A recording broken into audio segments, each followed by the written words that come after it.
Olá, co-criador! Eu sou a Jéssica Guedes e hoje eu tô aqui para mais um vídeo muito especial para você. Hoje nós vamos conhecer um pouco mais da história do André Carneiro, um querido inscrito aqui do canal, que não é apenas inscrito, como é membro também, é super ativo por aqui, está sempre comentando, compartilhando seus relatos, participando dos desafios. Meu beijo para você, viu, André? E gratidão imensa por todo o apoio que você tem sempre por aqui, todo o carinho que sempre você dá. Muito, muito, muito obrigada mesmo. E ele compartilha no relato de hoje a primeira manifestação que ele se recorda de ter através da lei da atração.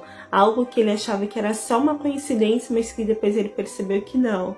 Nada é por acaso na vida da gente. Assista agora e perceba o poder das palavras e da intenção na vida da gente. Vamos lá!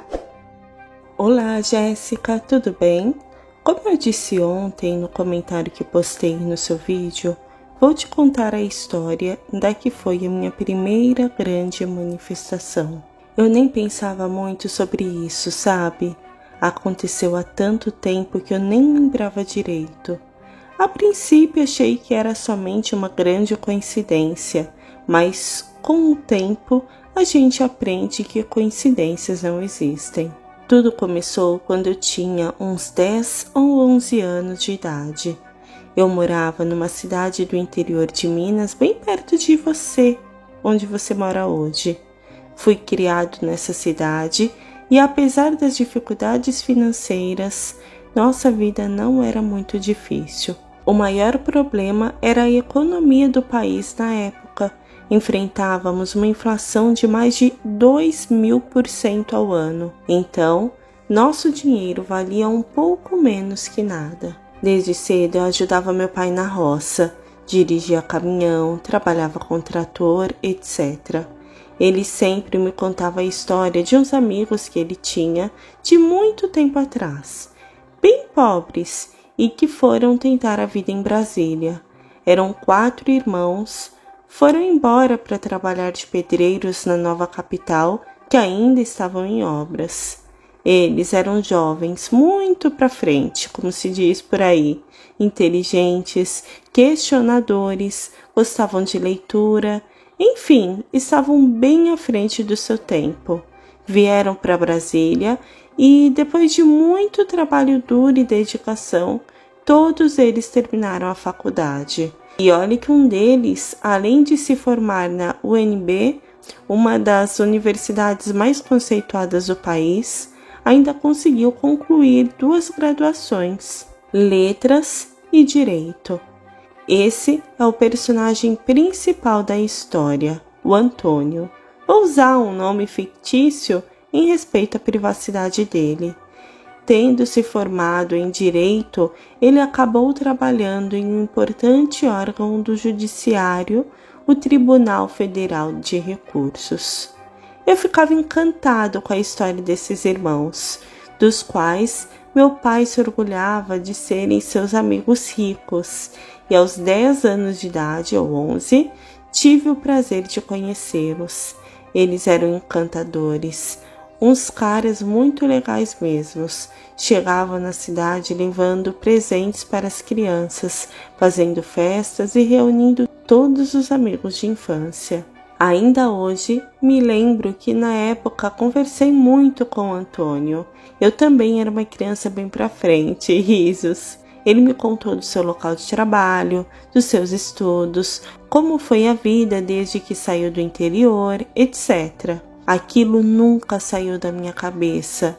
Nunca na vida tinha conhecido uma pessoa tão extraordinária e com uma história tão inspiradora. Tudo o que eu pensava era: quando eu crescer, quero ser como esse cara. Após isso, segui a minha vida.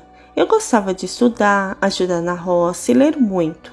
Nunca fui uma criança que brincava na rua, jogava bola, etc. Minha diversão eram os livros, um pouco de TV quando funcionava e principalmente conversar com pessoas mais velhas e mais inteligentes. Quando entrei no ensino médio, bati o pé que queria me mudar para Brasília. Aquela cidade minúscula já não tinha mais nada para mim. Acabei vindo primeiro morar na casa de uma tia e depois de um ano a minha família, pai, mãe e irmã mais nova também veio. Desde o começo do ensino médio comecei a me focar em concursos públicos, que eram a melhor opção aqui em Brasília. Eu ia para a biblioteca às 8 da manhã, à tarde ia para a escola e depois ia de novo para a biblioteca. Fiquei até muito amigo das senhorinhas que trabalhavam lá, pois eu sempre as ajudava a fechar as portas, lá para as 10 horas da noite. O resultado disso? Com 18 anos passei no meu primeiro concurso público, na Secretaria de Educação do Distrito Federal. Quase que perco a minha vaga, pois eu ainda não tinha nem reservista militar, nem o certificado de ensino médio, ainda não tinha saído. Depois de resolvidas partes burocráticas, tomei posse no meu cargo. O engraçado é que todo mundo que me via lá achava que eu era estagiário ou aprendiz. Risos. Não havia nenhum funcionário efetivo com essa idade. O ambiente de trabalho era ótimo. Fiz muitos amigos e entrei na faculdade de letras.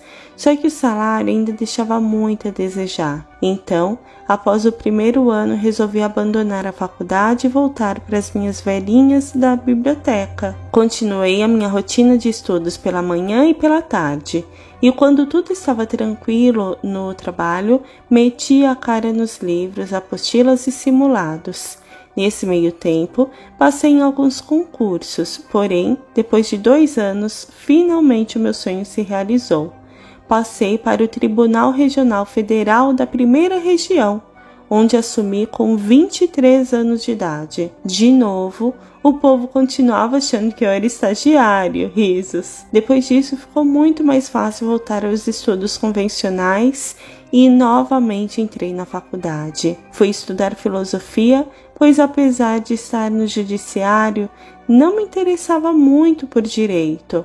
Cheguei a fazer 5 semestres, mas larguei, era muito chato. Jéssica, a partir daqui vou resumir um pouco a história. Se continuar assim, vou ter que publicar um livro.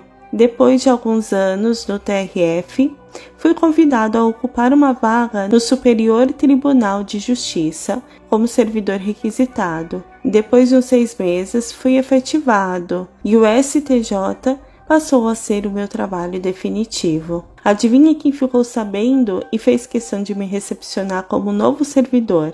O seu Antônio. Depois da Constituição de 1988, o Tribunal Federal de Recursos passou a ser STJ e ele continuou lá. E agora eu também estava lá. Imagine a minha alegria quando descobri que uma das pessoas que mais me inspirou agora era o meu colega de trabalho. Passei por vários setores. E mais ou menos em 2014 fiquei sabendo de uma vaga em uma área que muito me interessava.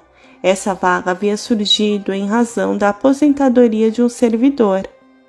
Jéssica, você não é capaz de imaginar qual foi a minha surpresa quando descobri quem era esse servidor que estava se aposentando, cuja vaga eu ia ocupar. Ele mesmo, o seu Antônio. Foi aí que caiu a ficha. Sério, nem eu entendi o que estava acontecendo, mas no final das contas, lembra o que eu pensei quando tinha 10 anos? Quando eu crescer, quero ser como ele. Agora eu era exatamente como ele. Inclusive, trabalhava no mesmo local. Só faltou eu ficar na mesma mesa e cadeira. Por muito tempo eu pensei nessa história como sendo apenas um grande acaso, uma coincidência mesmo. Nessa época, 2014, eu nem sabia o que era a lei da atração, nem tinha interesse por esse assunto. Mas vendo hoje como tudo se desenrolou, não há outra explicação. Até hoje, ainda acho tudo isso surreal. Parece que a mente racional fica sempre tentando ignorar o que não entende. Porém, dentro do meu atual sistema de crenças, que está começando a melhorar um pouquinho, tenho fé que o universo, ou Deus, ou todo, como queira chamar, parou naquele dia para ouvir uma criança de 10 anos, cheia de expectativas e sonhos, e respondeu: "Você pediu? E será atendido." Obrigado pela paciência de ler esse tratado e espero que essa história possa ser útil e inspirar outras pessoas. PS. Continuo trabalhando no mesmo lugar, que gosto muito, e o seu Antônio, apesar de ter se aposentado há mais ou menos 10 anos, continua firme e forte e mora perto aqui de casa. De vez em quando nos encontramos para falar da vida no interior e dos colegas de trabalho que temos em comum. Um grande abraço para você e para sua família e que Deus ilumine todos vocês sempre. E aí, co-criador, se inspirou com o relato do André? Muito inspirador, né? Escrevi 2 vezes, né? Primeiro li quando recebi e depois quando eu fui ler para vocês. E eu achei extremamente emocionante, me fez refletir muito sobre como é importante primeiro a gente ter boas influências na vida da gente, né? Se circular de pessoas positivas que tragam algo de positivo pra gente. Olha como uma influência boa, ainda quando o André era criança, afetou toda a trajetória dele, no momento em que ele determinou que ele seria igual o seu Antônio. E realmente aquilo ditou a vida dele, né? Até o ponto dele realmente perceber que ele estava ali onde ele gostaria. Ele se realizou, ele realizou a criança interior dele. Olha que lindo isso. Com certeza o André criança, se olhasse para ele na fase adulta, hoje em dia ele teria muito orgulho. André, parabéns de todo o meu coração por todas as conquistas que você teve na sua vida, né? Não é fácil passar aí nesses concursos, eu sei que não, mas você conseguiu passar 1 a 1 com muito estudo e eu parabenizo você de todo o meu coração. Agradeço novamente por você ter compartilhado mais a sua história. Gente, se vocês gostaram desse relato, tem outros relatos do André aqui no canal, tem um outro vídeo onde ele compartilha um relato incrível dele também. Eu vou deixar aí na descrição ou no card, enfim, para que vocês assistam, mas está muito legal, assista mesmo. Então, André, de todo o meu coração, gratidão, viu? Gratidão mesmo por compartilhar mais da sua história com a gente. Eu tenho certeza absoluta de que a sua história vai inspirar muita gente aqui do canal, assim como me inspirou. Inclusive, todas aquelas pessoas que de alguma forma tiveram algum tipo de impacto ou lembraram de alguma manifestação, talvez a primeira manifestação, escreve aí embaixo, eu vou amar saber. Lembrando que se você tem um relato que quer compartilhar, envia para depoimentos com 2 S, leidatração@gmail.com ou escreve aí nos comentários se for curtinho, tá? Você pode estar em um dos próximos vídeos aqui do canal. Agradeço de todo o meu coração aos membros aqui do canal por apoiarem. Muito, muito, muito obrigada, gente. De verdade, vocês fazem toda a diferença. André, novamente, gratidão imensa por compartilhar mais um pouco da sua história, por separar um tempo seu para compartilhar aqui o seu relato com a gente. Gratidão, gratidão, gratidão imensa. E a você que gostou do vídeo de hoje, lembre-se de escrever aí nos comentários, eu vou amar saber. Gratidão imensa por assistir até aqui. Um super, hiper, ultra, mega beijo. Tchau, tchau.